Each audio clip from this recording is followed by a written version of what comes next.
A esta hora, como todos los días, el devocional de mañana oirás mi voz. Una reflexión sobre la palabra de Dios, en conexión con Poderosa Celestial Radio. Disponga su mente y su corazón para escuchar la palabra del Señor.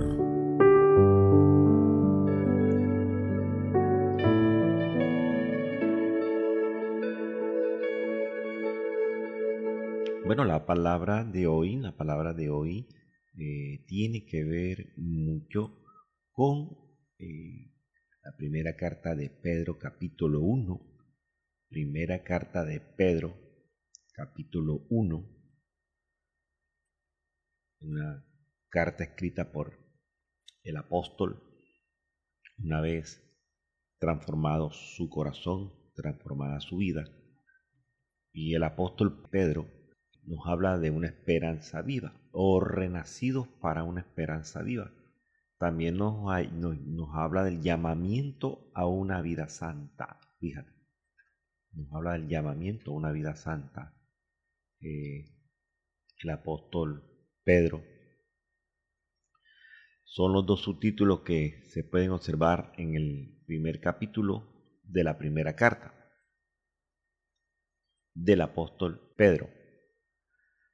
Y vamos a leer un poco en el nombre del Padre, del Hijo y del Espíritu Santo. El apóstol Pedro inicia pues hablando sobre la bendición del Padre y nuestro Señor Jesucristo. También de la misericordia que nos hizo renacer para una esperanza viva por la resurrección de Jesucristo de los muertos. Nada más por la resurrección de Jesucristo. Fíjense que el apóstol Pedro, que estuvo con el Señor en sus inicios de la parte ministerial hasta que se cerró el ciclo del ministerio del Señor, siempre nos habla de que la única manera de ir al cielo es la resurrección, creer en la resurrección de Jesucristo, creer en que Cristo lo dio todo por nosotros. Por eso habla de la herencia incorruptible, incontaminada e inmarcesible, reservada en los cielos para nosotros. Cualquiera habla de la herencia, pero creen que es una herencia como la terrenal. Y la herencia terrenal aplica muchas cosas. La herencia terrenal aplica muchas cosas. La herencia celestial aplica una sola cosa, que es tener una vida en santidad. Esa es la herencia celestial. Y dice que sois guardados por el poder de Dios mediante la fe. Solamente mediante la fe, para alcanzar la salvación que está preparada para ser manifestada en el tiempo postrero. Entonces dice también que aunque ahora por un poco de tiempo, si es necesario, fíjate que tengáis que ser afligidos en diversas pruebas. Me gusta esta expresión que dice el apóstol Pedro. El apóstol Pedro dice, en lo cual vosotros os alegráis, aunque ahora por un poco de tiempo, si es necesario, tengáis que ser afligidos en diversas pruebas, si es necesario. ¿Y eso dónde va, pastor? Esto va o tiene que ver mucho con la obediencia. Con la obediencia. Y prácticamente en algunas versiones dice, si te vas a ver obligado a sufrir por diversas pruebas. O si vas a necesitar pasar por muchos problemas y dificultades. Quiere decir, está hablando entonces de los problemas de las pruebas, de los problemas de las pruebas y los problemas dentro de las pruebas. Y aún los problemas de los que no tenemos o de los que no vamos a tener muchas pruebas. No todos van a pasar por diversas pruebas. no todos vamos a pasar por las mismas aflicciones. O sea que hay variabilidad de aflicciones, porque la palabra lo dice, si es necesario. O sea que no todos vamos a pasar por las mismas aflicciones, ni todos vamos a pasar por las mismas pruebas. Hay diversas pruebas. Que todos vamos a estar en prueba, sí, todos vamos a estar en prueba. Estamos siendo tratados en prueba mientras que estemos en la tierra. Que todos vamos a ser afligidos, sí, claro, pastor. ¿Por qué no? Porque la palabra profética de nuestro Señor Jesucristo dijo, y lo dejó escrito, en el mundo tendréis aflicciones. Pero Él se está refiriendo que hay personas que van a tener unas pruebas en la cual el Señor no los quiere pasar por ahí. Y entonces, pastor, mira, hay cosas que a nosotros no nos van a suceder o no están escritas para que nos suceda. Realmente no están escritas. Pero nosotros mismos, por nuestra terquedad, por nuestra desobediencia y por nuestra incapacidad de dejarnos asesorar, pasan las cosas. Pasan las cosas. Fíjate que cuando muere Lázaro, el Señor da una expresión y le dice a las hermanas de Lázaro, no te he dicho que si crees. O sea que ya las había dicho antes, ya les había advertido, ya les había profetizado que si creían iban a ver la gloria de Dios. No sabemos en qué escenario se lo dijo. Pastor, pero que eso fue Jesús a las hermanas de Lázaro. Sí, pero en Génesis capítulo 12, en el Antiguo Testamento, también el Señor le expresa a Abraham. Y en Génesis 12:1 dice, pero Jehová había dicho a Abraham, no a Abraham, no, a Abraham. Me gusta siempre explicar bien esta parte de lo que es la vida de Abraham y de Abraham con la H.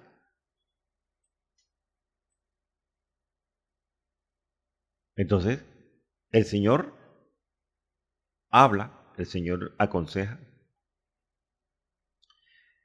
Mire, el Señor dice en su palabra, yo no quiero que ninguna alma se pierda, sino que todas procedan al arrepentimiento.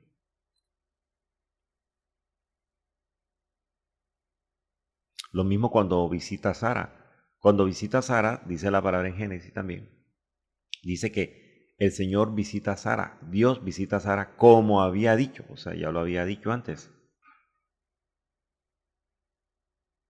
Lo mismo cuando le profetiza sobre el Hijo, ya Dios lo había dicho. Cuando ya Abraham, el Señor le cambia el nombre, él tenía una disciplina que era la disciplina de altares. Y ya Dios le había hablado a él. Cuando José se deja usar del Espíritu de Dios en revelación, el sueño del faraón, hubo hambre porque ya José lo había dicho, había advertido.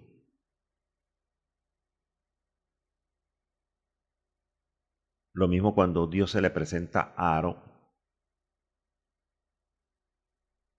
Aarón le hablaba a Moisés porque Jehová había dicho. Y son muchos los versículos que usted va a encontrar en que Jehová lo había dicho. O sea, Él no nos va a tomar a nosotros de sorpresa. El Señor siempre nos va a decir una, dos, tres y hasta cuatro veces las cosas. Pero en la segunda, ya Él toma acción para la tercera. Porque Dios no es mentiroso.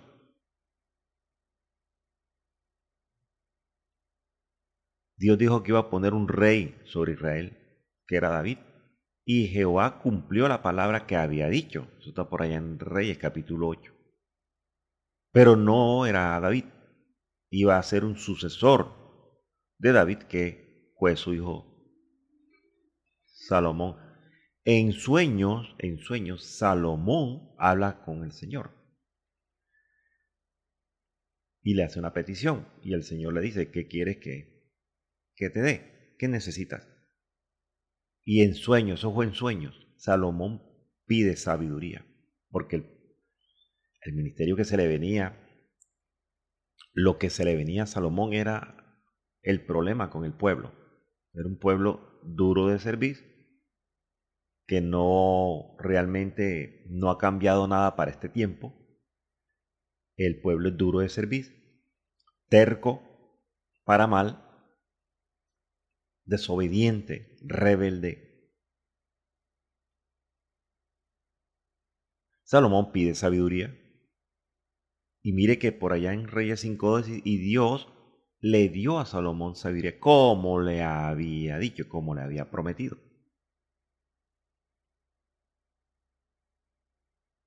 Y son muchos los pasajes que usted va a encontrar donde Jehová ya lo dijo.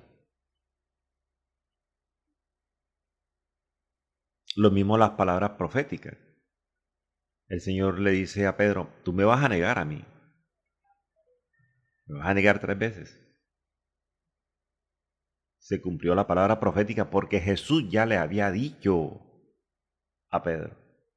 Lo había advertido.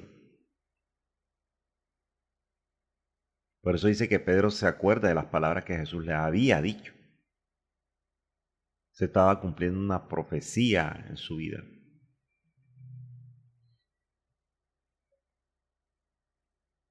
Por eso la palabra dice que Jesús conoce a todos los hombres, todos.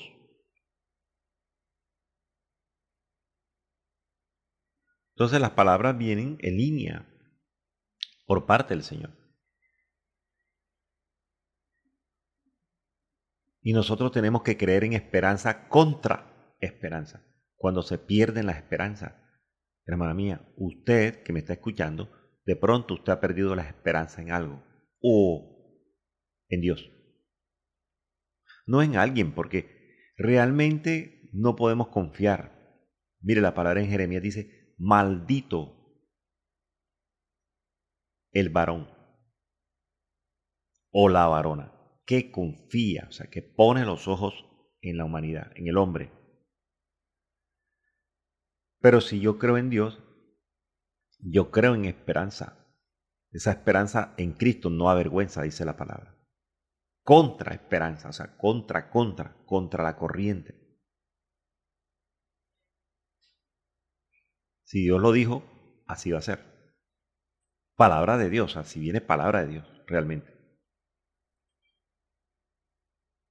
Por eso es que aquí dice la palabra claramente: si es necesario.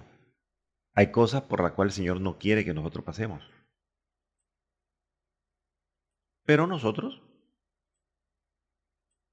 a veces nos hacemos, como dicen popularmente, de la vista gorda, o a veces, también, a veces somos sabios en nuestra propia opinión. Me gusta esta expresión cuando Pedro dice: si es necesario. Hay cosas que no van a ser necesarias en nuestras vidas. No tenemos que pasar por ahí. No todo el mundo va a pasar por la misma situación por la que está pasando X persona. No, que a mí me pasó, que a mí me sucedió. No, no, no, no, no, no. No acepte eso. Hay mucha gente que le está poniendo oídos a la gente secular porque les fue mal, porque vivió una mala experiencia. No, a nosotros no. Nosotros los hijos tenemos los ojos puestos en Jesús, que es el autor, oiga, autor y consumador de la fe, dice la palabra, pero es autor. El autor de mi fe se llama Jesucristo. No hay más nadie. El autor de mi fe diaria, el protagonista de mi vida diaria, se llama Jesucristo. Por eso Pedro dice: para que sometida a prueba vuestra fe. Pero fíjate que dice: para que sometida a prueba vuestra fe. ¿Pero la fe en quién? ¿En quién? La fe suya, sí, pero la fe suya ¿en quién? Por eso es que la fe va a ser sometida a prueba. Para entonces consolidar en quién tenemos los ojos puestos. Si realmente tenemos los ojos puestos en Cristo o tenemos los ojos puestos en el hombre. Por eso es que la fe va a ser sometida a prueba. Va a ser sometida a prueba. Cuando yo tengo la fe sometida y tengo los ojos puestos en Cristo, el fin de mi fe, o sea, todo lo que se refiere a mi fe en Cristo debe terminar en la salvación de mi alma,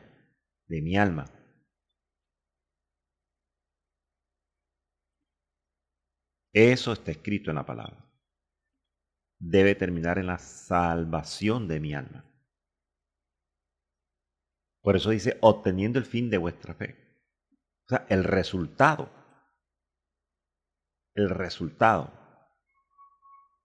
Hablaba un ministro hace unos días en una enseñanza. Le hicieron una pregunta y él dice, mire, todos nos vamos a dar cuenta. Es allá arriba. Aquí nosotros no podemos, con nuestra propia sabiduría, juzgar quién se salva y quién no se salva. Nosotros tenemos que predicar salvación. Y tenemos que creer con fe lo que dice la palabra. Lo que dice la palabra en Romanos capítulo 10, creo que lo dice. Porque es un mensaje de salvación para todos. Lo que estábamos hablando ahora. El Señor dijo, yo no quiero que ningún alma se pierda, sino que todas procedan. Ahora mismo en bandeja de plata y en bandeja de oro se está brindando algo que se llama, ¿qué, pastor? El Evangelio de Jesucristo para la salvación de nuestras almas. Ahora esto se está ofreciendo completamente gratis.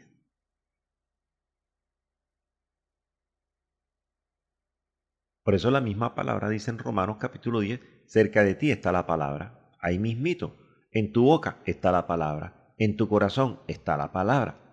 Y esta palabra es la palabra, mire que dice la palabra, es la palabra de fe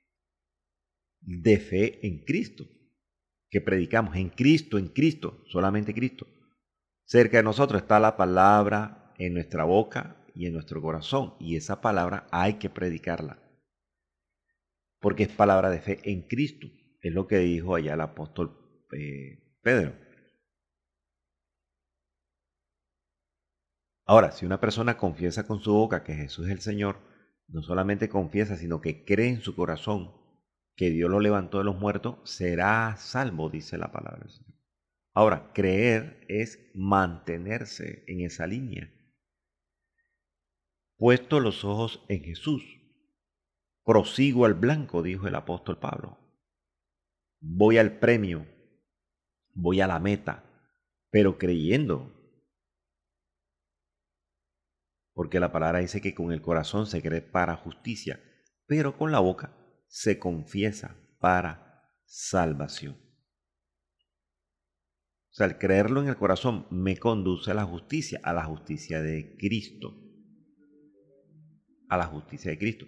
Por eso fíjese que hay personas que pueden fallecer en un hospital y se pueden salvar. Hay personas con multitudes de pecados y se pueden salvar sin que nadie les predique en el momento. Eso está escrito. Te lo voy a decir. Hay personas que han podido practicar cualquier cantidad de pecados, cualquiera, los peores pecados que usted se puede imaginar ahora en su mente.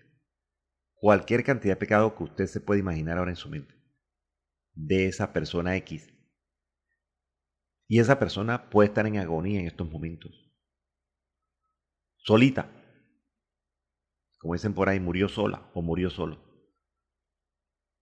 Pero si esa persona confiesa con su boca allí, en su agonía, confiesa que Jesucristo es el Señor y que pide perdón, le pide perdón a Dios, le pide misericordia, perdón a Dios por lo que hizo cuando estuvo aquí en la tierra, dice la palabra, es una confesión pública. La fe interior no tiene rehabilitación y confesión pública. Y a través de eso obtiene la salvación. Porque la fe se interioriza en el corazón, desde el corazón, para restablecer en algo que nosotros teníamos perdido, que se llama, como pastor, la amistad con Dios. Y la persona puede publicar, puede proclamar esa fe de su misma boca para obtener la salvación. Hay personas que van a fallecer y no va a haber personas que vaya y que le diga que reciba a Cristo. Personas, dice, por eso con la boca se confiesa. De eso se trata en ese momento. Pastor, ¿y eso es bíblico? Claro que es bíblico. Es bíblico. Porque en los dos ladrones había uno que confesó en esa cruz. En su cruz también. Y cuando una persona está en cuidados intensivos, ya está o en una situación de enfermedad terminal, la persona, sin que no haya nadie ahí, puede confesar con su boca en esa cruz, porque una cama de un enfermo es la cruz de esa persona. Es la cruz de esa persona. Y en esa cruz la persona puede confesar con su boca, puede creer en su corazón para justicia. Puede confesar, por eso no podemos nosotros decir, no es nuestra instancia decir quién se salva y quién no se salva. Eso no nos corresponde a nosotros. Señor, perdóname. Señor, me arrepiento. Y mucha gente va a estar burlándose, así como se burlaron del Señor. El Señor en la cruz dio una expresión con su boca. Y los que estaban alrededor se burlaron de él. Y la expresión de la boca del Señor fue, creo que fue Elí, Elí, lama sabactani, que significa Dios mío, ¿por qué me has abandonado? Y fíjate que los que estaban abajo, los que lo estaban condenando, lo siguieron condenando. Dice la palabra que se burlaban de él, decían, está llamando a Elías. Meneaban la cabeza. No podían entender. Eso me da a mí, me da el discernimiento de que hay personas, por muy malas que sean, por muy malas, por mucha maldad que haya en su corazón, dice que toda rodilla se doblará, toda boca confesará que Jesucristo es el Señor. Por eso es bueno uno salir a las calles y decir, mira, te venimos a traer un mensaje de salvación, no de condenación, de salvación. Yo siempre lo he dicho, estamos en el tiempo, estamos en la época, este es el tiempo de la exposición de la palabra, nada más. La iglesia tiene que predicar la palabra del Señor, exponer la palabra del Señor, nada más. Y ahí se siembra la semilla. Alguien ha tenido que escuchar, inclusive el que está viendo un partido en la casa.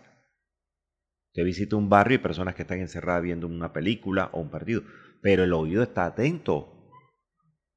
Y si usted habla bonito, ¿de qué manera, pastor? Habla bonito en decir que Jesucristo es el Señor. Esa persona hasta de pronto le puede bajar el volumen ahí encerrada en casa. Y usted dice, haga esta oración. Y la persona lo puede hacer. Baja el volumen mutea el televisor, cierra sus ojitos, hace la oración y continúa viendo el partido. ¿Será que esa persona recibió a Cristo, pastor? Ya se le sembró la semilla. En el corazón se cree para justicia, pero con la boca se confiesa para salvación. Ahora, en este momento, ¿cuántas personas están en su cruz? Estamos hablando de personas que ya no tienen esperanza. Por eso es que la palabra nos habla aquí, esperanza contra esperanza. Ya no hay esperanza de vida en la tierra, pero hay una esperanza mejor que la vida en la tierra, que se llama la esperanza de vivir eternamente con Cristo Jesús. Esa es la esperanza, contra la esperanza de seguir viviendo acá. Y usted puede también llevar un mensaje a alguien, a una persona moribunda en cualquier escenario.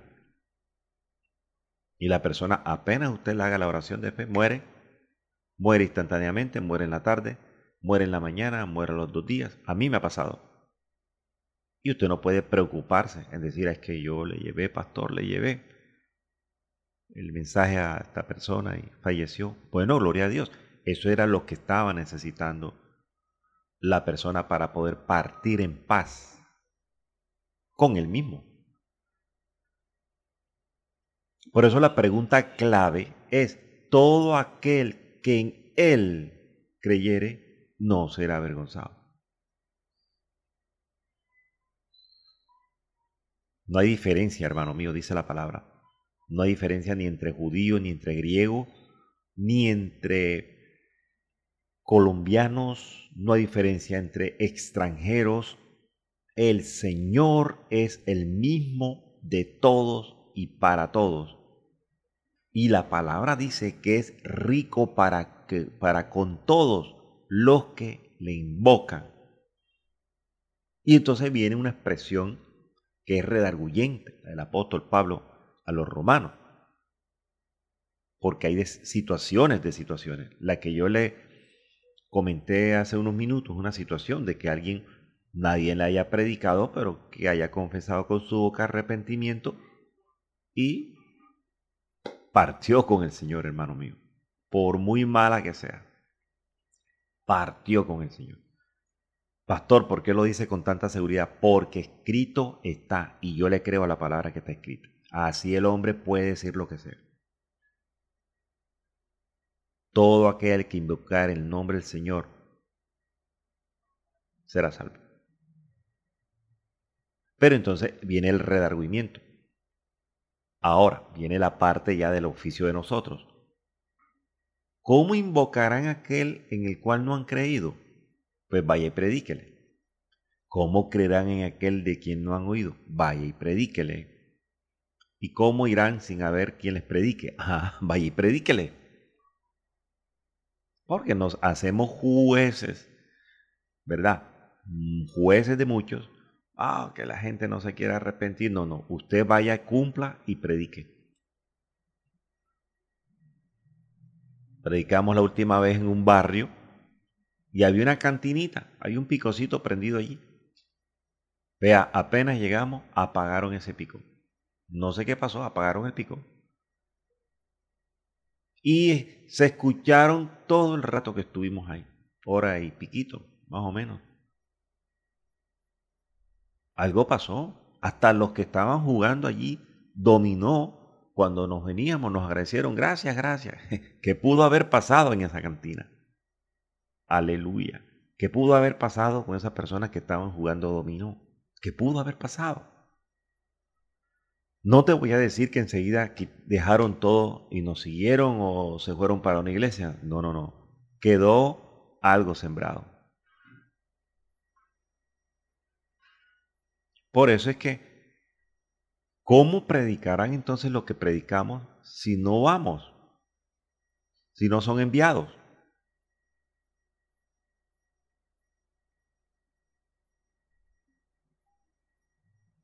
Si no son enviados. Entonces tenemos que ir a predicar. Porque el fin de mi fe es la salvación de mi alma. El fin es el fin de mi fe. Usted puede, lo hemos dicho muchas veces acá, usted puede morir de la peor manera, hermano mío. Pero el Señor lo dice en su palabra, no temáis a los que puedan matar el cuerpo, no temáis, no temáis.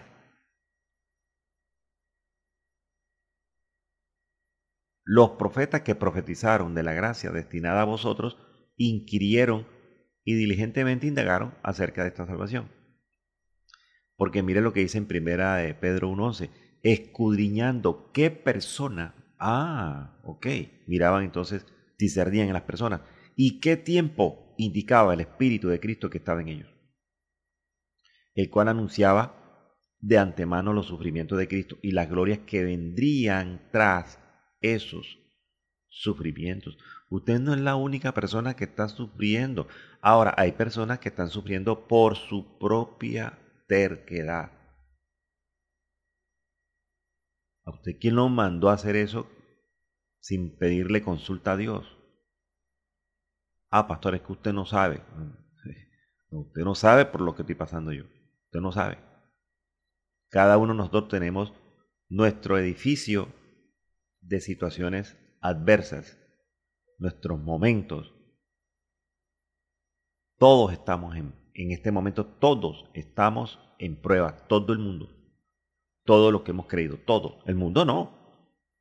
El mundo no, el mundo está en su mundo, hermano. El mundo está en su mundo. Pero nosotros tenemos una esperanza viva. Me gusta esta expresión, esperanza contra esperanza. Y fíjate que dice la palabra que esta esperanza en Cristo no nos avergüenza. Por eso es que dice que el que confiesa el nombre de Jesucristo jamás, el que cree, el que acepta, el que se mantiene, jamás será avergonzado. Jamás. Quiere decir entonces que cuando partamos, muchos van a ver la vergüenza de otro. Bueno, esperamos no estar nosotros dentro de los que estamos avergonzados, ¿no? En ninguna manera. Usted manténgase. Manténgase dentro del camino. Entonces, hay unas personas que les reveló, no para ellos, les reveló lo que venía, conforme a quién, pastor, a nosotros que somos la iglesia y que éramos el misterio escondido, la iglesia.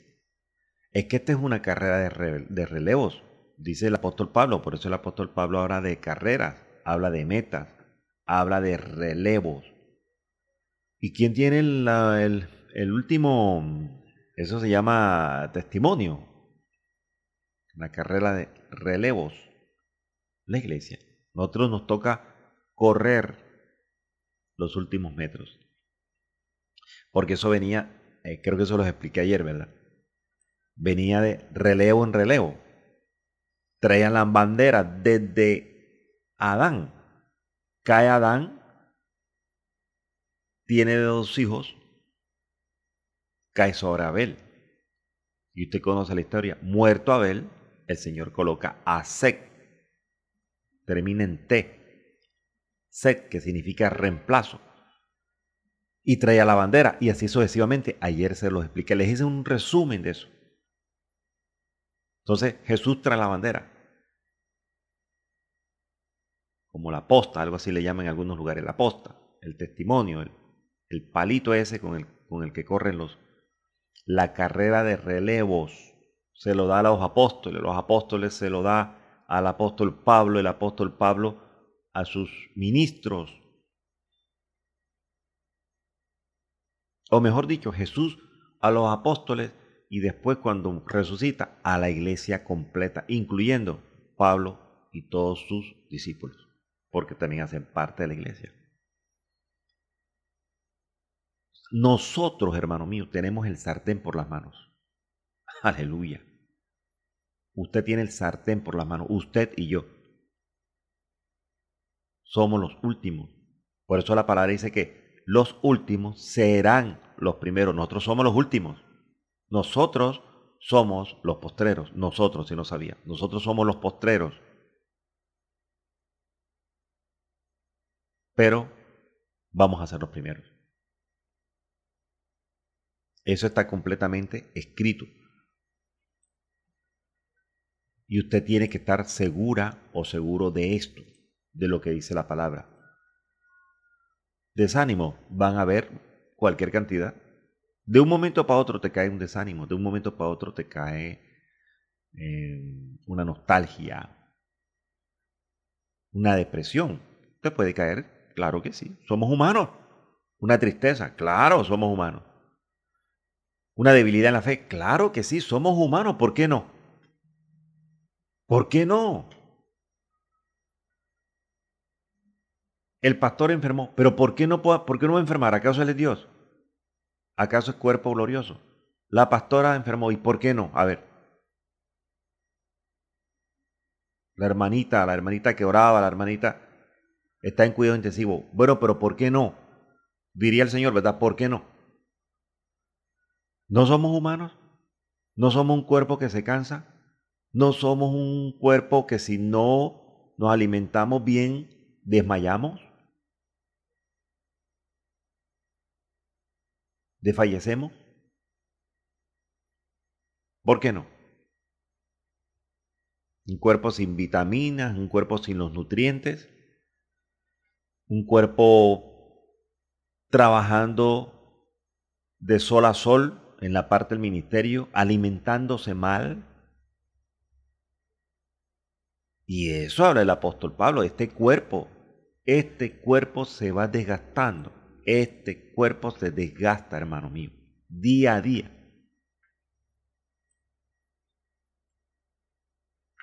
Entonces el Espíritu Santo lo dice por allá en la segunda carta a los Corintios capítulo 4, 16, lo dice, hermano, es que todo está escrito en la palabra, como me dijo alguien por ahí.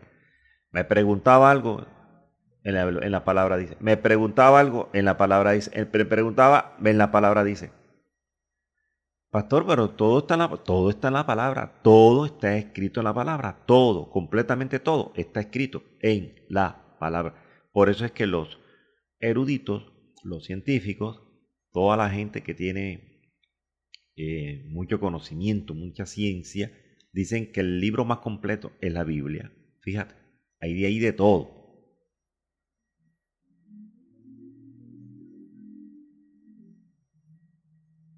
Segunda Corintios 4:16 dice, por tanto no desmayamos. Nos agotamos. Pero desmayar acá significa no vamos a renunciar a lo que estamos haciendo. Ya el Señor nos llamó por su gracia y estamos dentro del camino. Ahora tenemos que terminar. Esto no hay pensión acá, fíjese, no hay jubilación. Cuando estemos allá, ya listo. Estaremos pensionados y jubilados. Pero en la tierra no.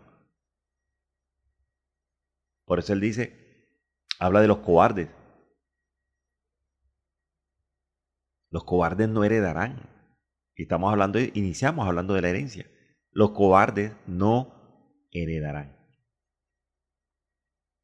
Y el apóstol Pablo dice, no desmayamos. O sea, no vamos a desfallecer. Vamos. No funcionó, sigamos intentando. No funcionó, sigamos intentando. No funcionó, sigamos intentando. Aunque nuestro hombre exterior, le llamo yo, esta cáscara que usted ve, se va desgastando, se está arrugando, se está demacrando cada día más. Este hombre exterior se está desmoronando, se está deteriorando, se está decayendo, se va gastando, se va corrompiendo, se va degradando, cualquiera que sea el sinónimo que usted le ponga. Se va destruyendo, se va decayendo. No hay freno. La vejez viene, no hay freno. La juventud es una vanidad, dice la palabra. No hay freno. Para este cuerpo no hay freno, no hay freno. Va muriendo cada día más. La condición física se va debilitando en nuestro cuerpo. Estamos hablando el cuerpo, el hombre exterior, el cuerpo, el que se ve, este. Algunas versiones dicen se envejece, se debilita, pero no nos damos por vencidos. No nos damos por vencidos. Así estemos tirados en cama, así dice la palabra que nuestro espíritu se renueva y se fortalece cada día más. Mire, hay personas que han pasado por situaciones difíciles, peores que la de usted. Pero tienen una fortaleza interior y Dios mío, qué tanta fortaleza tiene esta persona. ¿Ah? ¿Qué tanta fortaleza tenía el Señor Jesús cuando vio que, aleluya, estaban llorando por Él, las mujeres lloraban por Él porque Él iba en la cruz, iba sufriendo, iba raspado, iba quemado, iba latigado, iba, Dios mío, la carne colgándole allí, masacrado, maltratado internamente y externamente. La mente la tenía reventada. Pero qué fortaleza interna era el Señor. Qué fuerzas interiores tenía el Señor. Y cuando vio que las mujeres lloraban por Él, Él se les devuelve y les da ánimo, hermano mío, les da ánimo. Y les dice, mujeres de Jerusalén, no lloren por mí, no lloren por mí. Creo que eso está en un evangelio. No lloren por mí. Lloren por sus hijos.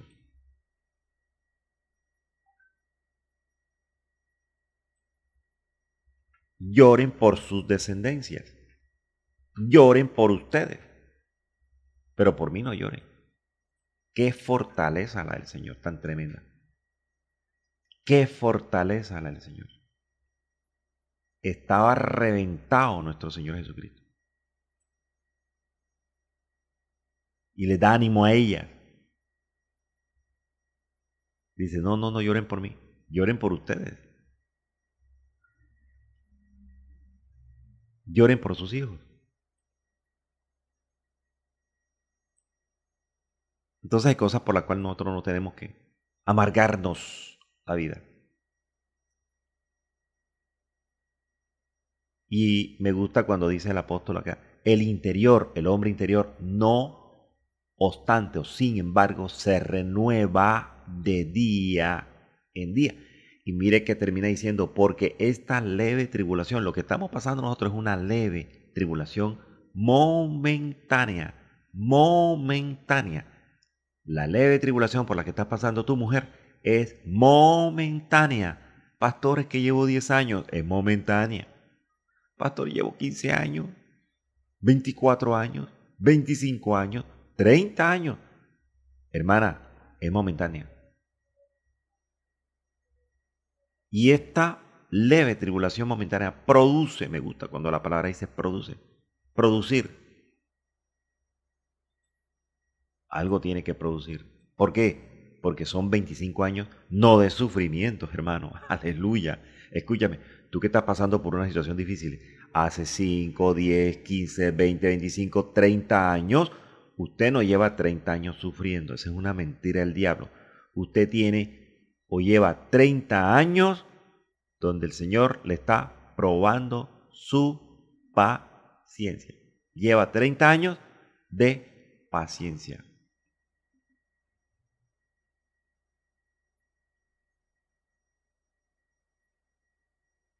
Porque la palabra dice que la paciencia produce. Hay algo que produce la paciencia.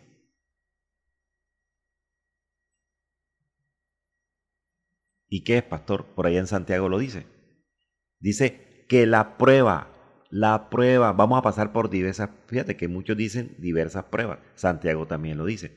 Tened por sumo gozo cuando os halléis en diversas pruebas, sabiendo que la prueba de vuestra fe, la fe en Cristo, produce, algo produce. ¿Qué produce, pastor? Paciencia.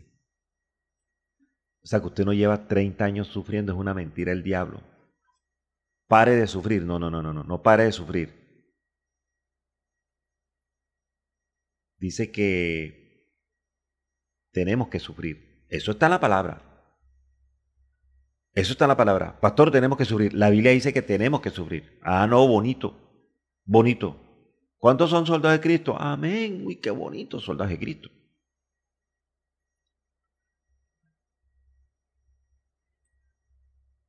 Pero la palabra dice que como soldados de Cristo, por eso es que no nos quejemos. Hay gente que se queja, pastor, es que estoy sufriendo. Usted no dice que es soldado de Cristo. Pues vayas a la carta en 2 Timoteo 2:3 a ver qué dice. Si es soldado, si usted es un buen soldado de Cristo, o usted es una buena soldado de Cristo, entonces hay una palabra en 2 Timoteo 2:3 para usted. Mire lo que dice, tú. El apóstol Pablo dice, tú. ¿A quién se refiere, pastor? No sé para quién es esta palabra, pero dice, tú. Pues sufre penalidades como buen soldado de Jesucristo. Pero en Cristo no es sufrimiento, es paciencia, porque nos están probando la fe. En 1 año, 5 años, 10 años, 15 años, 20 años, 30 años con este problema, pastor. Sí. Pero son 30 años en que el Señor está probando tu fe y está produciendo. Tu fe produce paciencia. Glorioso nuestro Señor Jesucristo. Aleluya. Jesucristo de Nazaret, el Rey de Reyes y Señor de Señores.